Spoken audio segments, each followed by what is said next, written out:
Sucikan dan kuduskan hati ini untuk layak menghadap hadirat-Mu. Tubuh jiwa rohku ku serahkan padamu, ku menyembahmu.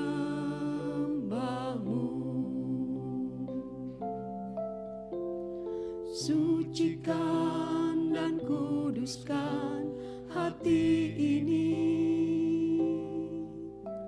untuk layak menghadap hadirat-Mu. Tubuh jiwa rohku ku serahkan padamu, ku menyembahmu. Tinggikan nama-Mu ya Tuhan, mulialah nama-Mu ya Tuhan.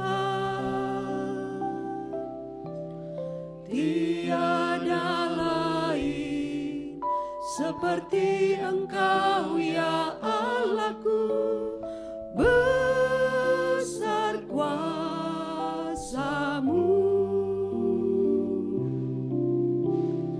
Tiada lain seperti Engkau ya Allahku, besar kuasa-Mu. Haleluya. Glory bagi Yesus. Selamat pagi saudara-saudara. Mari kita mau mulai ibadah kita. Saya undang saudara-saudara untuk bangkit berdiri. Kita mau arahkan hati, pikiran, jiwa kita hanya kepada Tuhan, biar roh kita tetap menyembah di dalam Yesus. Haleluya. Sucikan dan kuduskan hati ini untuk layak menghadap hadirat-Mu. Amin. Tubuh jiwa rohku ku serahkan padamu, ku menyembahmu. Sucikan dan kuduskan, sucikan dan kuduskan hati ini. Oh amin Tuhan, amin. Haleluya. Haleluya Yesus. Ya Tuhan. Tubuh jiwa rohku ku serahkan padamu, ku menyembahmu. Dengan segenap hati sucikan dan kuduskan. Kami mohon belas kasih-Mu Tuhan. Kami undang Allah Roh Kudus bekerja di tengah-tengah kami pada pagi hari ini. Kami rindu lawatan-Mu Tuhan, kami rindu urapan-Mu Tuhan, agar waktu yang singkat tidak sia-sia kami datang beribadah. Kami mau dengan segenap hati kami menyembah Engkau di dalam roh dan kebenaran. Haleluya Yesus, haleluya. Glory bagi-Mu, haleluya, haleluya. Tinggikan nama-Mu ya Tuhan, tinggikan nama-Mu ya Tuhan.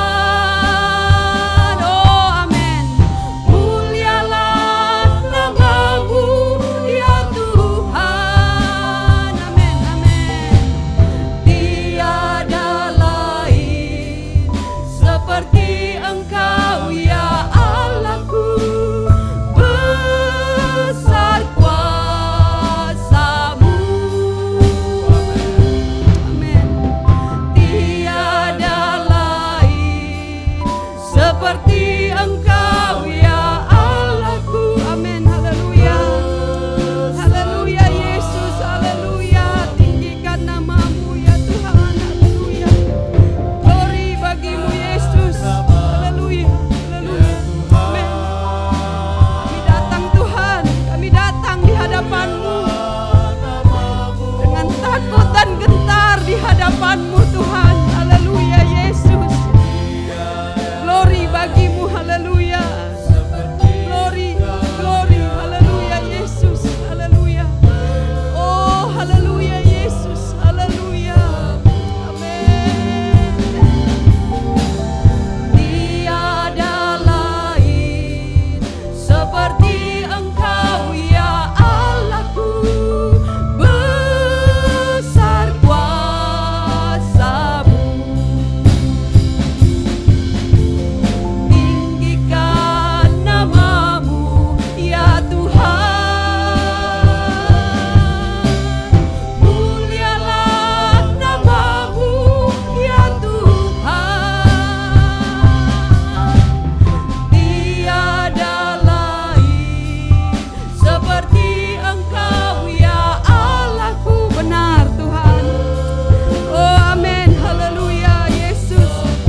memuliakan nama-Mu.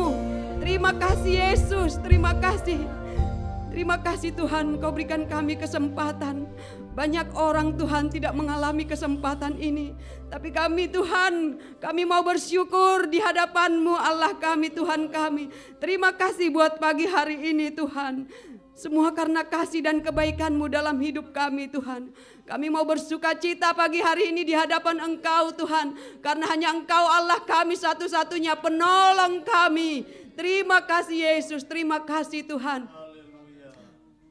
Pagi hari ini biar Engkau percepat langkah saudara-saudara kami Tuhan. Kami mau sama-sama Tuhan memuji memuliakan nama-Mu Tuhan.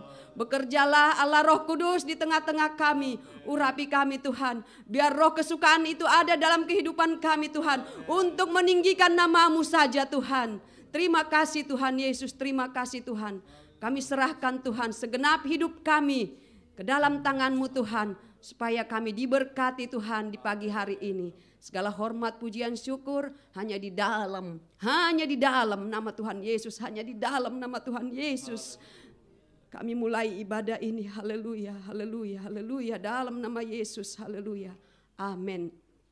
Terima kasih, mari silahkan duduk saudara-saudara.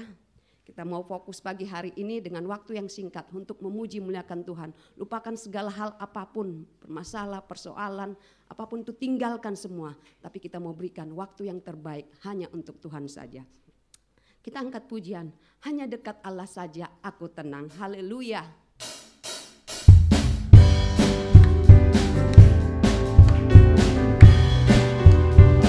Glory bagi Yesus, oh haleluya.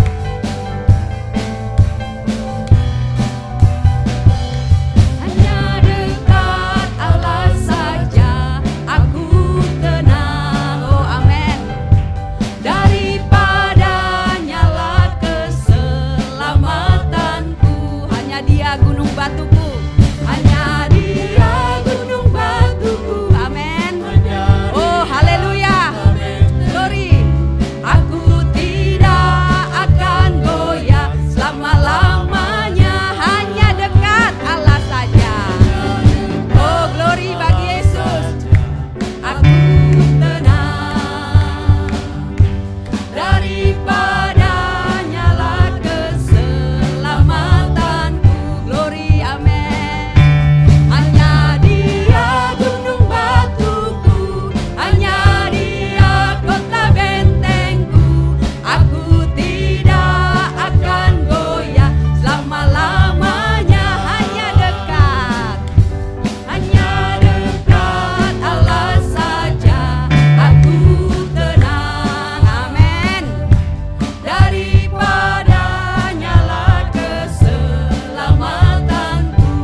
kasih Tuhan, Engkau baik. Haleluya.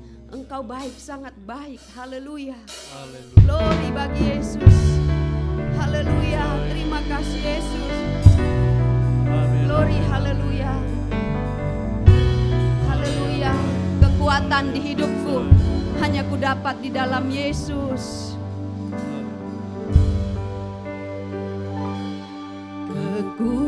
Kekuatan di hidupku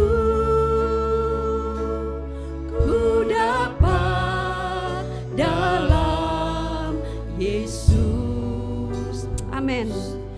Dia tak pernah tinggalkanku. Oh, terima kasih Yesus. Setia menopangku. Berseru, ya Tuhan, hanya ini yang kami dapat lakukan. Hanya berseru di hadapan-Mu. Haleluya. Katakan lagi, kekuatan di hidupku ku dapat di dalam Yesus. Kekuatan di hidupku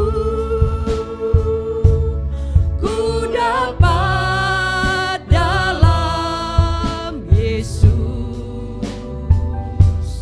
Dia tak pernah tinggalkanku. Setia menopangku. Berseru hanya di hadapannya. Oh, haleluya. Berharap dalam Yesus. Karena Dia ajaib, karena Dia berkuasa. Haleluya, haleluya. Oh, amin, amin. Amin, haleluya. Inilah Allah kita, Dia ajaib, Dia berkuasa atas kehidupan kita. Haleluya. Haleluya Yesus. Dalam tangan-Mu seluruh hidupku tak akan goyah selamanya. Ajaib Kau Tuhan. Oh, haleluya. Haleluya Yesus. Glory bagi-Mu Tuhan, glory bagi-Mu. Allah kami, Tuhan kami, haleluya.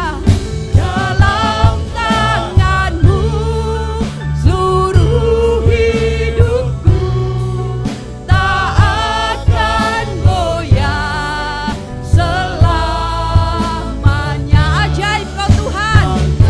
Amin, amin, amin, haleluya Yesus. Glory bagi-Mu, ya Tuhan. Haleluya, terima kasih Yesus. Terima kasih. Terima kasih Tuhan. Terima kasih Yesus. Glory, haleluya, haleluya. Oh, terima kasih Tuhan. Engkau ajaib, luar biasa dalam hidup kami. Ajaib Kau Tuhan. Ajaib Kau Tuhan. Penuh kuasa, sanggup pulihkan keadaanku. Dalam tangan-Mu seluruh hidupku tak akan goyah selamanya. Amin. Haleluya Yesus. Dalam hidup kami Haleluya. penuh Glory kuasa, bagi-Mu, sanggup Tuhan. memulihkan keadaan kami. Tuhan. Amin. Amin. Untuk itu teguhkanlah iman percaya kami. Di tengah-tengah dunia yang semakin sukar ini Tuhan, Terima kami kasih, semakin Yesus. kuat di dalam Tuhan. Yesus. Kami semakin teguh dan percaya Glory bagi kepada Yesus. pertolongan-Mu. Oleh sebab itu di pagi hari ini Tuhan, kami akan dibentuk dengan firman-Mu Tuhan. Amin. Oleh firman-Mu yang menghidupkan kami Tuhan. Haleluya. Tuhan Yesus Bapa yang baik, jamah setiap kami yang ada di ruangan ini Tuhan, Yesus. agar kami membuka hati kami menerima firman-Mu. Firman-Mu masuk dalam hati kami, berakar, bertumbuh, dan memberikan kekuatan yang baru Amin. bagi kami. Amin. Haleluya. Sehingga kami mampu melangkah, berjalan Yesus. di tengah-tengah Haleluya. dunia yang semakin sukar ini Ya, Tuhan. Tuhan. Tuhan, urapilah hamba-Mu yang akan membawakan firman-Mu. Biarlah Tuhan wibawa, otoritas, kuasa daripada Allah ada di dalam hamba-Mu Tuhan. Sehingga semua kami yang ada di dalam ruangan ini diberkati oleh Tuhan. Terima kasih Bapa yang baik. Terima kasih Tuhan. Sebelum kami dengar firman-Mu, kami akan memberikan persembahan. Tuhan Yesus Bapa yang baik, berkati setiap kami sekadar dengan anugerah Tuhan, dengan janji Tuhan yang Tuhan berikan dalam hidup kami. Ini doa kami Tuhan, kami siap dengar firman-Mu dan kami siap memberikan persembahan. Dalam nama Tuhan Yesus. Haleluya. Amin. Puji Tuhan. Haleluya, puji Tuhan. Selamat pagi saudara-saudara, selamat bertemu kembali dalam kasih Tuhan. Salam sukacita, salam bahagia selalu dalam Tuhan. Pujian yang kita nyanyikan tak ada yang sama seperti Yesus. Tuhan sendiri berkata kepada umatnya, dengan apa engkau mau samakan aku? Seolah-olah kami sama. Dari apa yang Tuhan katakan, memang tidak ada yang sama seperti Tuhan. Itu sebabnya saudara-saudara, kita bangga punya Tuhan yang seperti ini. Tuhan yang begitu hebat buat kita. Dan saya terus berdoa kepada Tuhan supaya kita punya pengalaman pribadi yang membuat kita dengan tidak malu kita beritahu kepada orang bahwa kita punya Tuhan yang hebat, Tuhan yang luar biasa, Tuhan yang sejak kita percaya kepada Tuhan sampai hari ini. Saudara-saudara, kita lihat bagaimana pemeliharaan Tuhan. Di tengah-tengah masa-masa yang sulit, sukar, kita mengalami pemeliharaan Tuhan yang luar biasa dan kita tetap dalam Tuhan. Kita akan melihat lebih banyak lagi yang Tuhan kerjakan dalam hidup kita. Kita lihat lebih banyak lagi kemurahan Tuhan dalam hidup kita. Pemeliharaan Tuhan semakin lebih membuat kita heran, saudara-saudara. Kalau cuma dengar kesaksian orang ya mungkin kita rasa diberkati. Tapi kalau itu pengalaman kita sendiri, Tuhan itu heran, saudara-saudara, kita akan benar-benar tiap-tiap hari berjalan dalam keheranan. Kita sampai katakan luar biasa ya Tuhan. Kalau kita mengalami sendiri saudara-saudara, tiap-tiap hari yang kita jalani, kita selalu dipenuhi dengan perkataan seperti ini, luar biasa Tuhan. Dimanapun kita ada, kemanapun kita berjalan, kita akan selalu katakan dalam hati kita, luar biasa Tuhan. Kita mengagumi Tuhan. Sampai saudara-saudara, kita akan terus berjalan sampai di penghujung perjalanan hidup kita. Haleluya.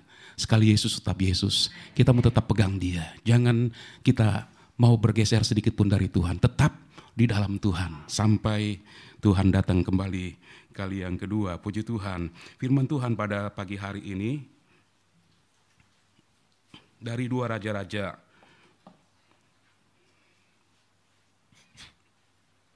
6 ayat yang ke-30.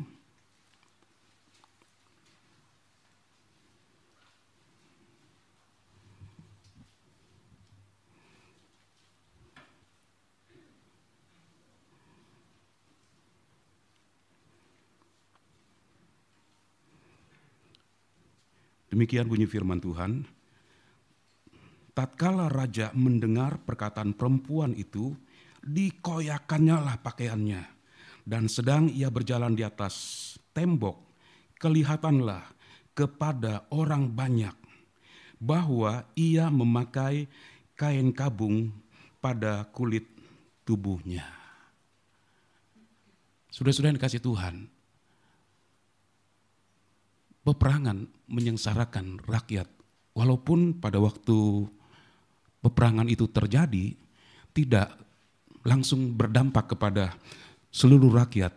Tetapi saudara-saudara, kalau kita melihat di dalam apa yang dilakukan oleh Raja Aram ini, dia mengubah strategi peperangan. Tidak berhadapan langsung dengan orang-orang Israel, melainkan dengan cara Samaria dikepung.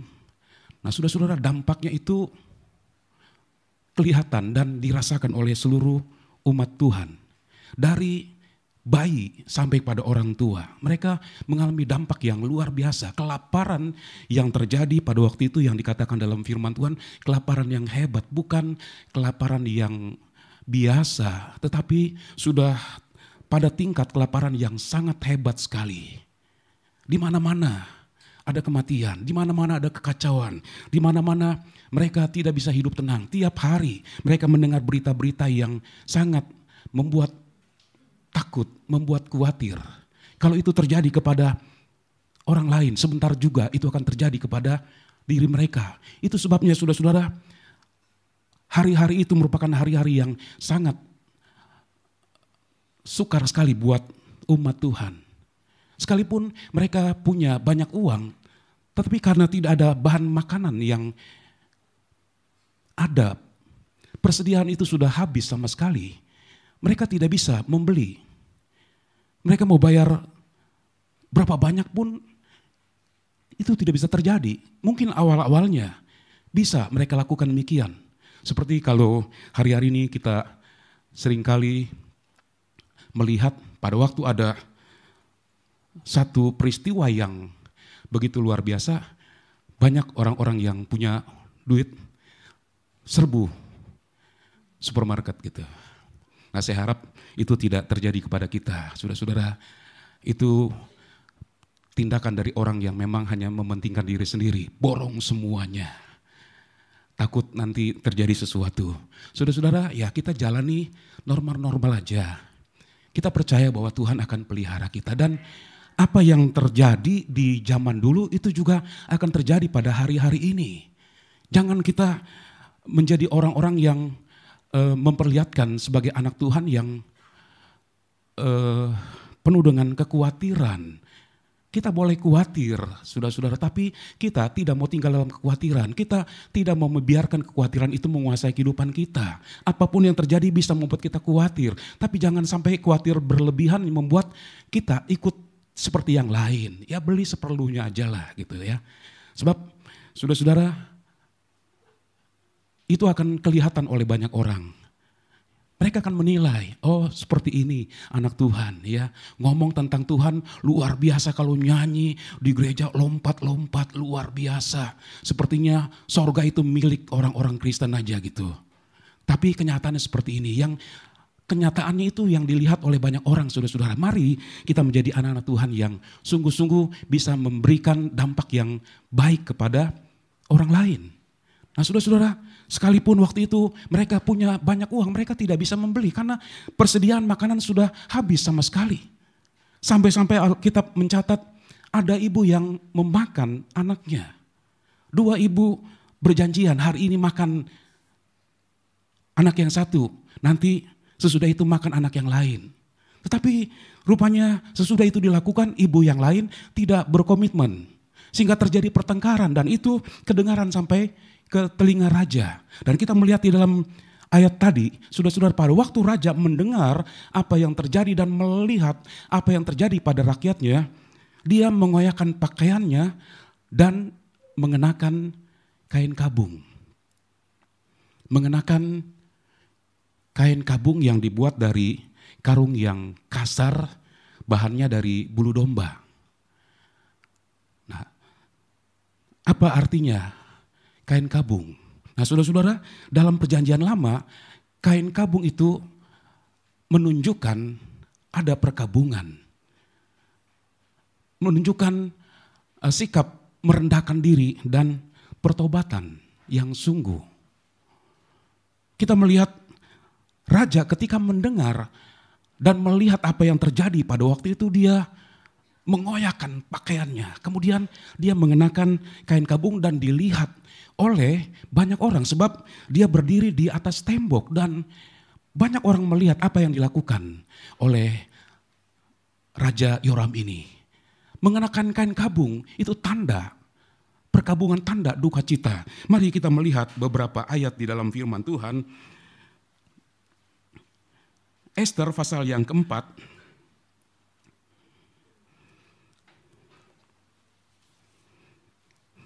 ayat pertama.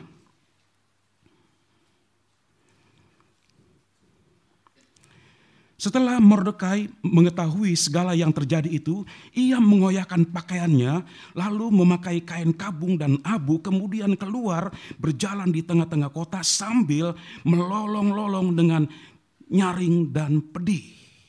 Setelah Mordekai mengetahui segala yang terjadi, apa yang terjadi pada waktu itu, di mana-mana sudah diberitakan bahwa pada satu hari, pada tanggal 13 bulan 12, seluruh orang Yahudi yang ada di negeri itu, mereka akan dipunahkan, mereka akan dibinasakan. Haman ketika dia mendapat kuasa dari raja, dia lakukan apa yang dia inginkan. Dia punya rencana yang besar. Dia rasa tangannya akan kotor kalau dia hanya melawan satu orang, Mordekai. Ya, ada hubungan yang tidak baik antara Haman dengan Mordekai. Tapi kalau dia membunuh hanya Mordekai, itu mengotori tangannya. Itu sebabnya dia punya rencana seluruh orang Yahudi yang ada di negeri itu dibunuh dalam satu hari.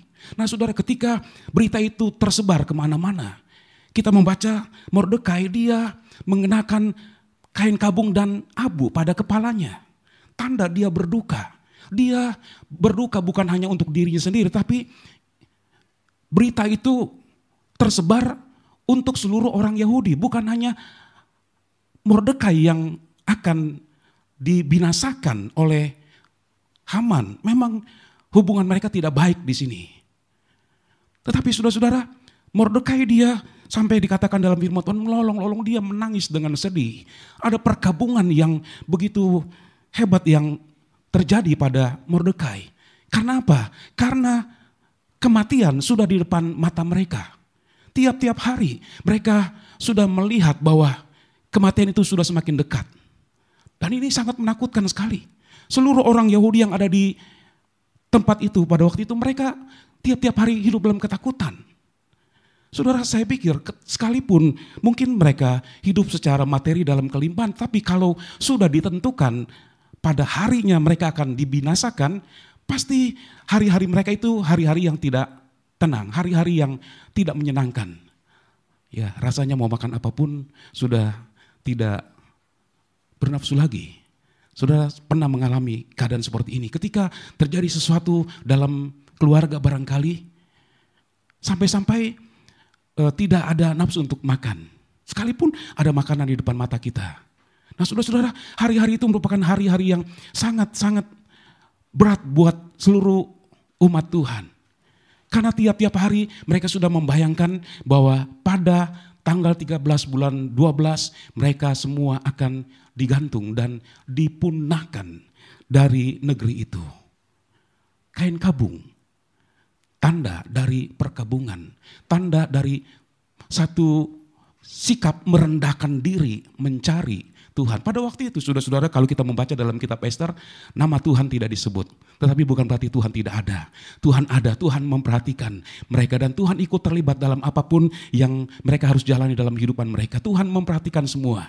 Tuhan dengan caranya yang luar biasa menolong mereka sehingga mereka terbebas dari apa yang sudah direncanakan oleh Haman ini. Kemudian saudara-saudara, kita melihat lagi di dalam Yunus pasal yang ketiga, ayat 4 sampai ayat yang ke-10.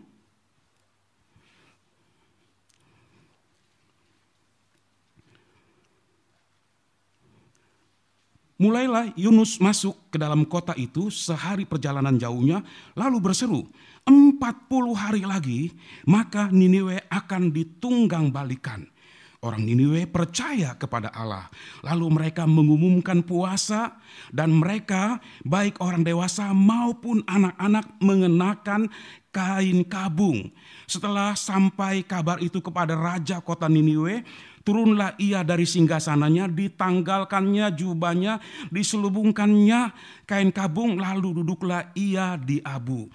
Lalu atas perintah raja dan para pembesarnya, orang memaklumkan dan mengatakan di Niniwe demikian, manusia dan ternak, lembu sapi dan kambing domba tidak boleh makan apa-apa, tidak boleh makan rumput dan tidak boleh minum air. Haruslah semuanya manusia dan ternak berselubung kain kabung dan berseru dengan keras kepada Allah, serta haruslah masing-masing berbalik dari tingkah lakunya yang jahat dan dari kekerasan yang dilakukannya. Siapa tahu mungkin Allah akan berbalik dan menyesal serta berpaling dari murkanya yang bernyala-nyala itu sehingga kita tidak binasa.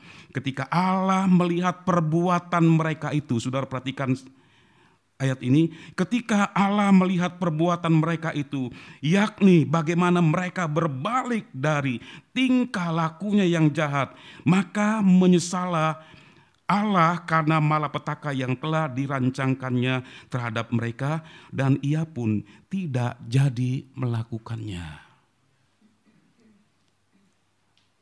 Orang Niniwe mereka melakukan apa yang jahat di mata Tuhan, dan kejahatan mereka itu sudah penuh. Seperti cawan yang sudah penuh, sehingga Allah sudah tentukan bahwa mereka akan dihukum. Itu sebabnya Allah menyuruh Yunus untuk memberitahukan ini kepada orang Niniwe. Dan Yunus dia tahu bahwa Allah itu Allah yang penuh dengan kemurahan, panjang sabar. Kalau berita ini disampaikan, pasti orang Niniwe akan merendahkan diri. Itu sebabnya pada waktu Tuhan menyuruh dia pergi ke Niniwe, dia pergi tetapi pergi ke tempat yang lain. Dan kita semua yang sudah lama dalam Tuhan tentu tahu ceritanya. Di perjalanan dia dibuang ke dalam laut sehingga dimakan oleh ikan yang besar. Dari situlah kemudian dia untuk kedua kali pada waktu Tuhan suruh dia pergi ke Niniwe, dan dia beritakan kepada orang Niniwe dalam waktu 40 hari negeri ini akan ditunggang balikan. Akan datang penghukuman dari Allah. Dan saudara-saudara, kita membaca tadi, orang-orang Niniwe mereka merespon baik. Mereka bukan umat Allah, tapi mereka merespon baik ketika berita itu disampaikan oleh Nabi Yunus. Mereka bukan umat Allah. Mereka bisa saja pada waktu Nabi Yunus ini berkhotbah kepada mereka, mereka tangkap, kemudian mereka bunuh. Tetapi kita membaca dalam firman Tuhan, mereka merespon dengan baik. Semuanya mengenakan kain kabung. Dan raja pun memberikan perintah dari anak-anak sampai pada orang tua, dan semua binatang-binatang yang ada mengenakan kain kabung dan berpuasa, merendahkan diri. Saudara-saudara, mengenakan kain kabung itu tanda dari perkabungan, tanda dari merendahkan diri. Jadi bukan kain kabungnya, tetapi sikap hati itu yang dicari oleh Tuhan. Nah, saudara-saudara, pada waktu itu seluruh orang-orang Niniwe mereka merendahkan diri dengan harapan Allah akan berbelas kasihan. Dan tindakan mereka itu mendapatkan respon yang baik daripada Allah. Saudara-saudara, kita tahu bahwa Tuhan ketika dia sudah memutuskan, tidak ada satu yang bisa merubahnya. Itu Tuhan. Ya. Ketika dia sudah berjanji, dia pasti akan genapi janjinya. Walaupun mungkin menurut ukuran kita lama, tapi apa yang sudah dikatakan oleh Tuhan itu pasti dia akan lakukan. Dan pada waktu Tuhan akan menghukum orang-orang Niniwe ini, Tuhan pasti akan melakukannya. Tetapi ketika Tuhan melihat mereka semua merendahkan diri, mereka semua tiarap, menangis, memohon belas kasihan Tuhan. Dan Tuhan menyatakan belas kasihannya. Tuhan tarik kembali malapetaka yang sudah disiapkan untuk mereka. Nah, saudara-saudara, mengenakan kabung itu tanda dari perkabungan, tanda satu pertobatan yang sungguh. Mereka merendahkan diri. Jadi bukan kain kabungnya yang dibuat dari karung yang kasar, tapi sikap hati daripada umat Allah itu yang ditunggu. Dan kita kembali ke pembacaan tadi. Pada waktu Raja Yoram mendengar berita atau melihat apa yang terjadi di negerinya, begitu hebat Allah menghukum. Dan memang Allah menghukum mereka karena kesempatan yang diberikan itu tidak digunakan dengan baik. Allah menghukum mereka. Sampai terjadi kelaparan yang begitu hebat. Nah, pada waktu dia melihat begitu hebatnya apa yang terjadi di negerinya itu, dia koyakan pakaiannya, dia kenakan kain kabung. Itu tanda dari pertobatan. Tetapi apa yang dilakukan oleh Raja Yoram ini kalau boleh dikatakan pertobatan palsu. Pertobatan pencitraan. Kenapa saya katakan demikian? Sebab dia lakukan itu pada waktu dia ada di atas tembok. Dilihat oleh orang banyak. Orang banyak melihat seolah-olah raja mereka itu merendahkan hati di hadapan Tuhan. Tetapi tidak demikian. Pertobatan yang kalau kita melihat di dalam 2 Korintus pasal yang ke-7 ayat 9 dan ayat 10. Saya membaca dalam versi mudah dibaca. Demikian bunyi firman Tuhan. Sekarang aku bersukacita bukan karena aku telah membuat kamu sedih. Aku bersukacita karena kesedihanmu telah membuat kamu bertobat. Kamu menjadi sedih seperti yang diinginkan Allah.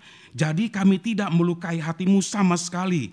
Penyesalan yang dikehendaki Allah membuat orang bertobat. Hal itu membawa orang kepada keselamatan sehingga kami tidak menyesal.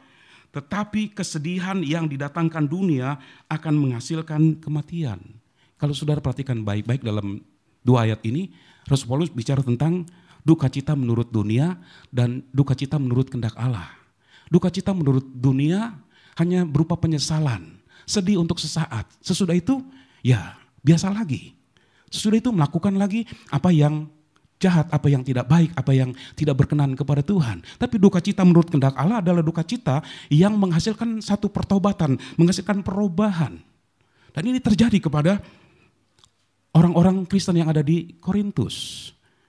Mereka melakukan apa yang tidak berkenan kepada Tuhan sehingga Rasul Paulus sebagai seorang hamba Tuhan, dia menulis surat yang isinya memang keras.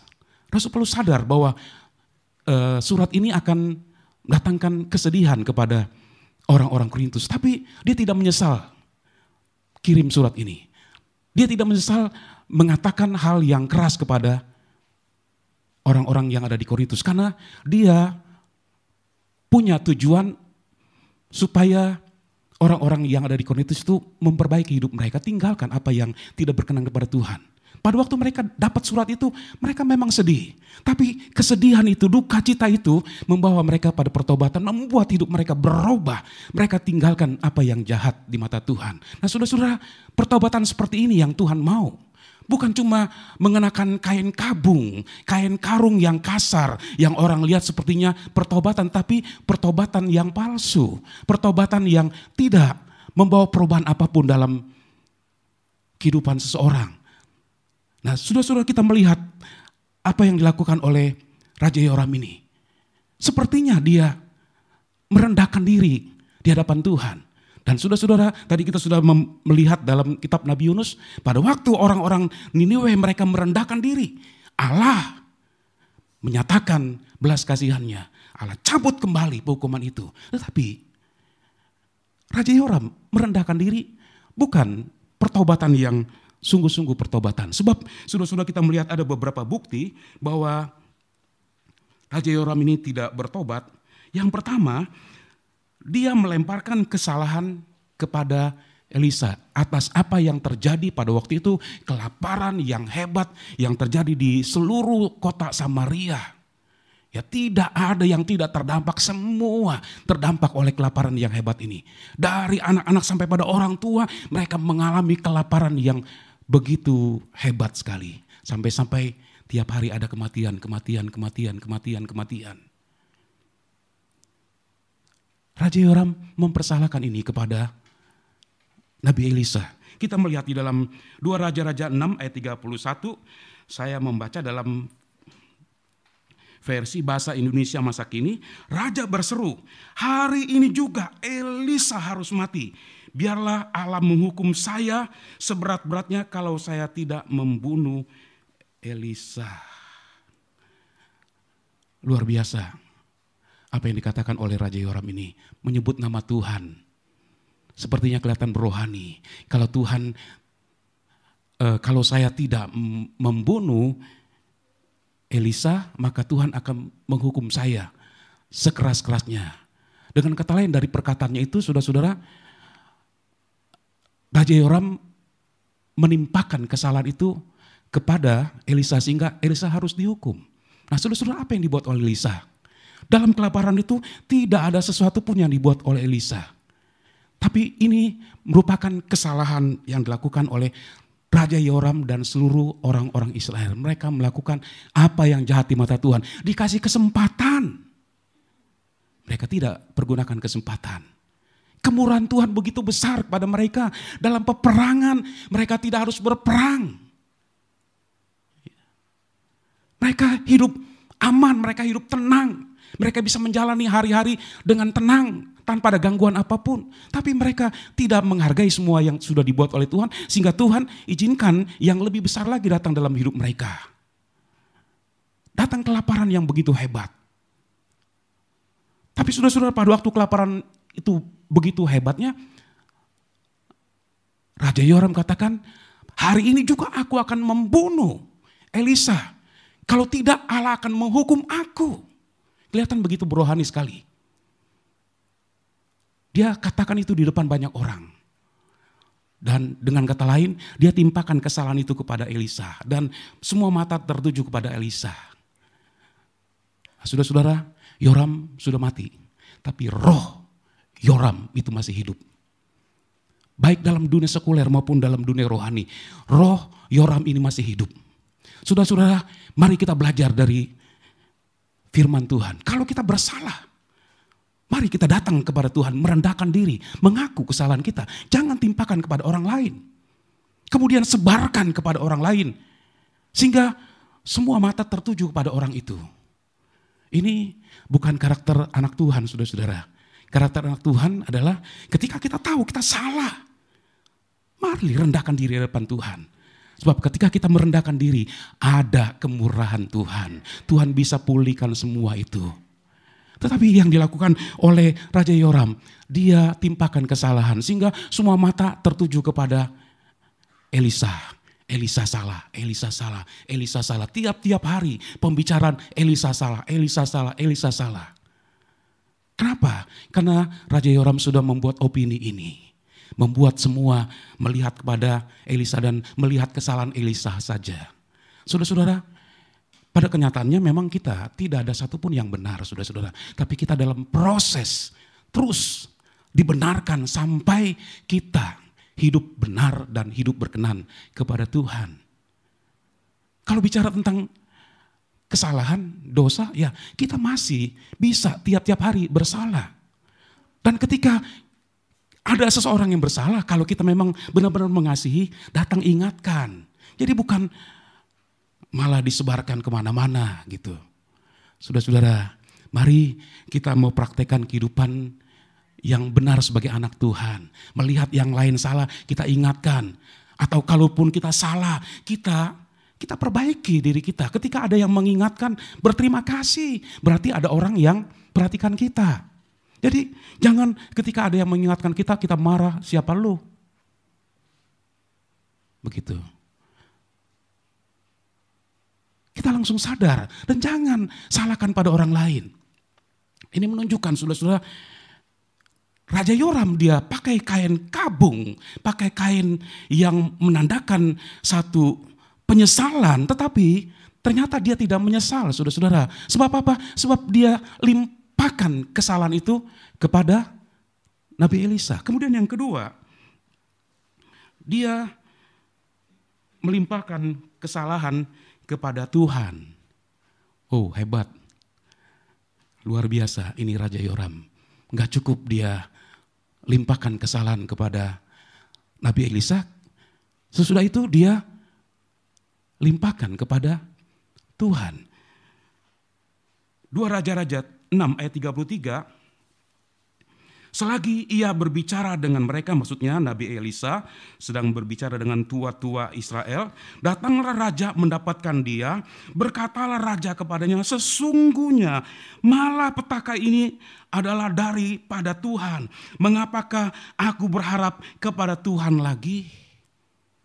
Saudara, kelihatannya hebat ini, Raja Yoram ini. Mengapakah aku harus berharap kepada Tuhan lagi? Dalam versi mudah dibaca, bencana ini datangnya dari Tuhan, untuk apa aku harus menunggu Tuhan lebih lama lagi? Untuk apa aku harus menunggu Tuhan lebih lama lagi? Pertanyaannya, kapan dia menunggu Tuhan? Kapan dia mencari Tuhan? Kapan dia merendahkan diri? Apa yang baik yang Tuhan sudah kerjakan itu tidak membuat dia berterima kasih. Saudara-saudara, saya mau mengingatkan kepada kita semua, kalau kita merasakan kebaikan Tuhan dalam hidup kita, dan pasti kebaikan Tuhan, kemurahan Tuhan itu terus berlaku dalam hidup kita tiap-tiap hari. Saudara-saudara, mari kita jadi umat yang tahu berterima kasih kepada Tuhan. Kalau kita pergi berobat ke dokter, kemudian setelah kita diobati, kita sembuh, kita nggak berterima kasih, nggak apa-apa. Sebab kita pergi, dia periksa, kita bayar begitu. Tapi saudara-saudara, jangan kita samakan Tuhan seperti dokter, saudara-saudara. Setelah kita ditolong oleh Tuhan, ya sudah biasa-biasa aja. Bukan begitu, saudara-saudara. Tapi orang yang bertumbuh, orang yang tahu firman Tuhan, ketika mengalami kebaikan, kemurahan Tuhan, berterima kasihlah. Tuhan terima kasih. Kalau bukan karena Tuhan, gak mungkin ini bisa terjadi. Ini satu hal yang di luar nalar saya Tuhan, di luar kemampuan saya. Saya tahu kapasitas saya seperti ini, tapi kalau ini bisa terjadi, itu semua karena Tuhan. Jadi bukan karena kita hebatnya melakukan sesuatu. Itu sebabnya saudara, semua yang terjadi, yang kita alami dalam hidup ini, belajar untuk berterima kasih kepada Tuhan. Tapi Raja Yoram tidak berterima kasih dengan semua yang dilihat. Dengan semua yang terjadi. Diluputkan dari peperangan, campur tangan itu begitu luar biasa dari Tuhan. Berulang kali terhindar dari penyergapan orang-orang Aram. Mengalami benar semua kebaikan Tuhan. Tapi tidak menghargai kebaikan Tuhan. Dan ketika terjadi badai kelaparan yang begitu hebat, dikatakan, untuk apa aku menunggu lebih lama lagi? Pertanyaannya, kapan dia menunggu Tuhan? Saudara-saudara, kita yang menunggu Tuhan, menunggu lawatan Tuhan, percayalah pada waktunya Tuhan akan melawat kita. Dia akan menyatakan sesuatu yang heran buat kita sekalian, sehingga kita hanya bisa katakan, Tuhan terima kasih buat perhatian Tuhan yang begitu besar dalam kehidupan saya. Dia menyalahkan Tuhan. Malapetaka ini adalah daripada Tuhan. Apakah benar malapetaka dari Tuhan? Memang benar Tuhan izinkan malapetaka ini datang dalam hidup mereka. Tuhan izinkan mereka mengalami kelaparan yang begitu hebat. Nah saudara-saudara, sesuatu yang Tuhan izinkan terjadi dalam kehidupan kita, ada dua hal dari apa yang Tuhan maksudkan. Pertama, dia ingin menyatakan kemuliaannya kepada kita. Dengan kita mengalami satu masalah yang besar, kemudian Tuhan menolong kita, kita melihat sesuatu yang lebih hebat lagi yang Tuhan kerjakan dan kita bertumbuh dalam Tuhan. Yang kedua adalah tindakan pendisiplinan. Nah saudara-saudara, ketika terjadi kelaparan ini merupakan tindakan pendisiplinan Tuhan kepada umat Tuhan. Walaupun mereka sudah melakukan apa yang jahat, Tuhan masih kasih kesempatan. Tapi ini tidak diperhatikan oleh Raja Yoram. Hajaran Tuhan sudah begitu hebat, saudara-saudara. Tetapi kita tahu bahwa hajaran Tuhan itu adalah untuk mendatangkan kebaikan. Dalam Ibrani 12 ayat yang ke-6, firman Tuhan berkata begini, karena Tuhan menghajar orang yang dikasihinya dan ia menyesa orang yang diakuinya sebagai anak. Dalam versi firman Allah yang hidup, karena apabila Tuhan menghukum engkau, itu membuktikan bahwa ia mengasihi engkau. Yang percaya berkata amin. Apabila ia menghukum engkau, itu berarti ia mengasihi engkau. Haleluya. Itu berarti bahwa kita anak Tuhan sungguhan, bukan anak Tuhan yang jadi-jadian begitu. Kalau kita dihukum, itu tanda bahwa Tuhan mengasihi kita. Ketika kita bersalah, Tuhan hukum. Itu tindakan pendisiplinan dari Tuhan. Supaya apa? Supaya kita tinggalkan apa yang jahat, yang tidak berkenan kepada Tuhan. Dan kita melihat orang Niniwe pada waktu mereka merendahkan diri.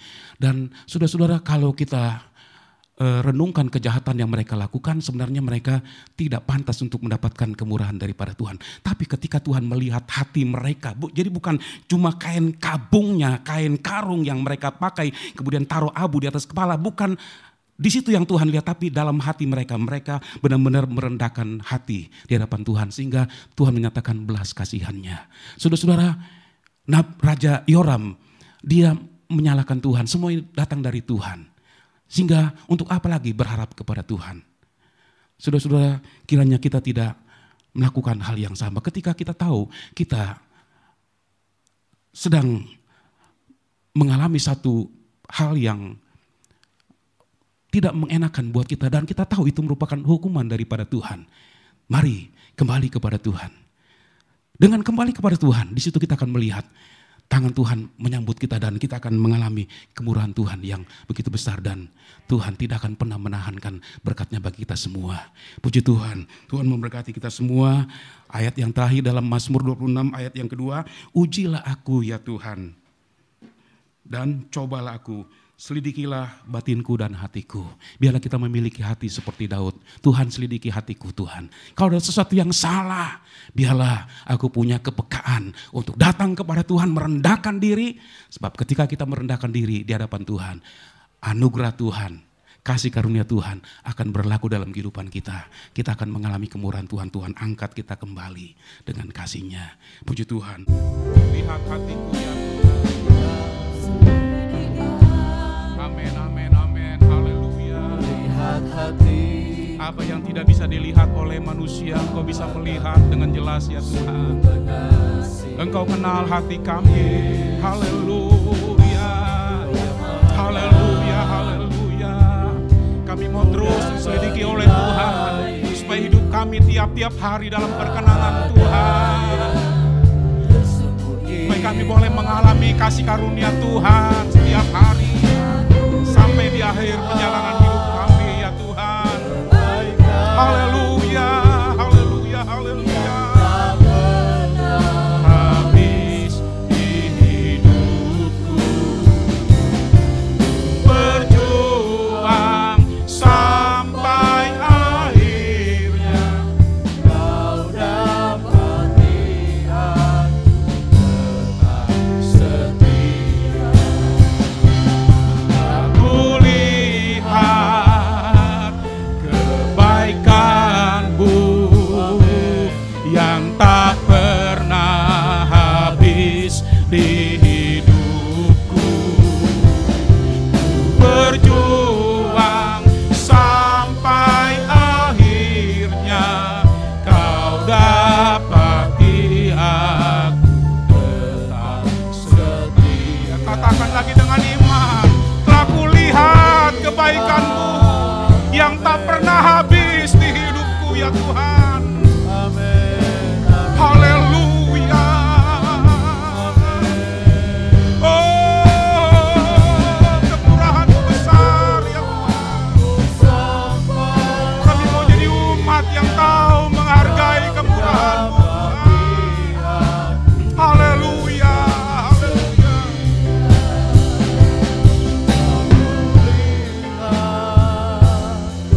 Kebaikan-Mu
Ya Tuhan, Engkau di surga, kami di bumi.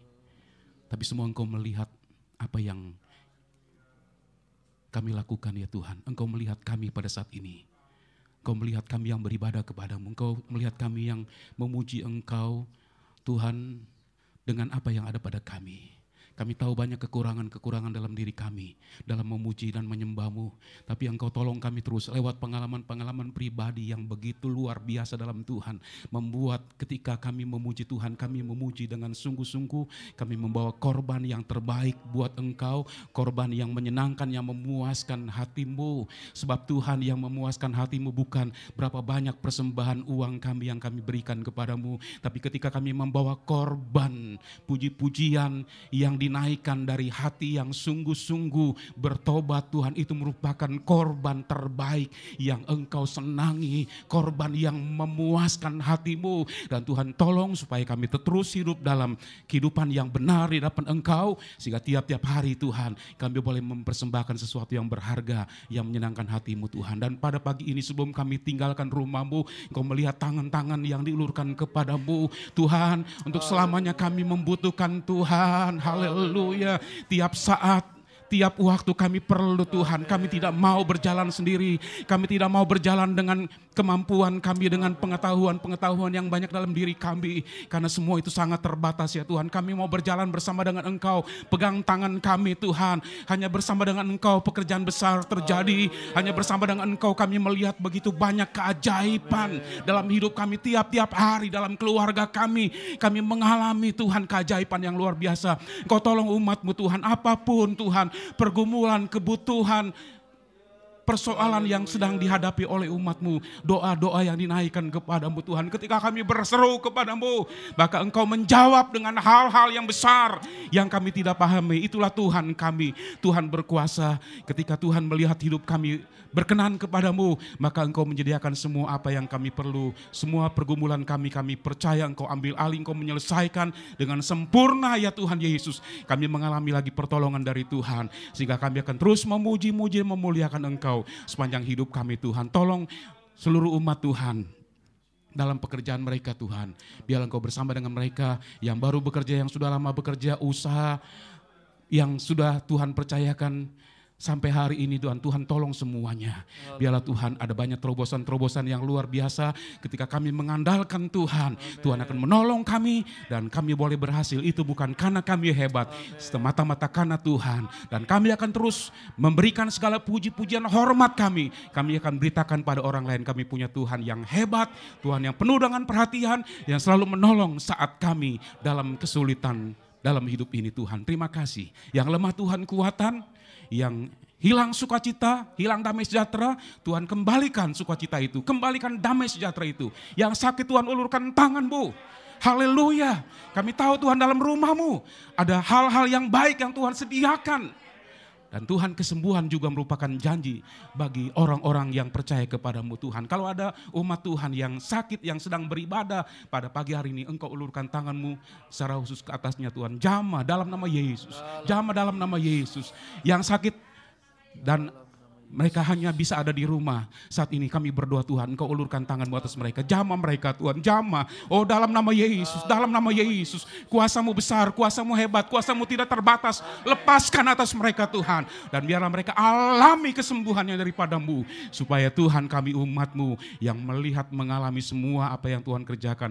Kami bersorak-sorai memuji-muji Engkau. Bersama keluarga kami akan terus melayani Engkau sampai di akhir hidup kami Tuhan. Terima kasih, terpuji-pujilah nama-Mu. Kami mau akhiri ibadah pada pagi hari ini Tuhan. Memberkati semua yang sudah ambil bagian dalam pelayanan. Tuhan pakai lebih heran lagi dalam urapan yang Tuhan tambah-tambahkan. Dalam kesatuan melayani Tuhan. Menjadi berkat dan datangkan kemuliaan bagi Tuhan. Semua persembahan yang sudah dibawa oleh umat Tuhan. Tuhan melihat semuanya. Dan Tuhan buka pintu surga. Tuhan memberkati mereka dengan limpahnya Tuhan. Biarlah tiap-tiap hari kami melihat keajaiban Tuhan dan terus dibuat kagum oleh Tuhan. Sehingga kami terus melekat hanya kepada Tuhan saja. Terima kasih Tuhan, terpuji-pujilah nama-Mu. Pada akhirnya, saudara-saudara yang dikasih Tuhan, marilah kita pulang dengan damai dan sejahtera. Terimalah berkat, rahmat, anugerah Allah Bapa, Cinta kasih kemurahan Tuhan kita Yesus Kristus dan persekutuan Roh Kudus menyertai kita mulai saat ini sampai selama-lamanya. Dalam nama Tuhan Yesus Kristus kami sudah berdoa dan terima berkat Tuhan. Haleluya, haleluya. Mari angkat tangan kita kepada Tuhan.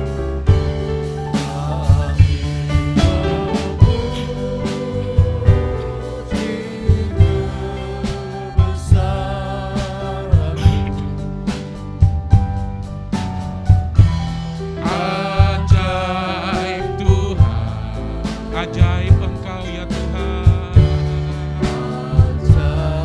Oh, ajaib Engkau Tuhan.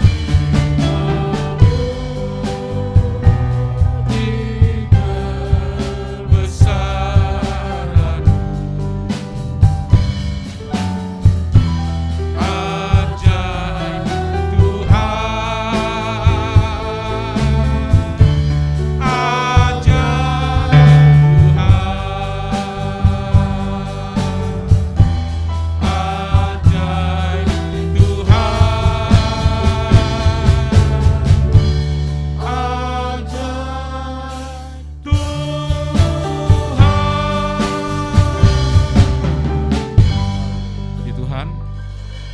Tuhan Yesus memberkati kita semua. Amin.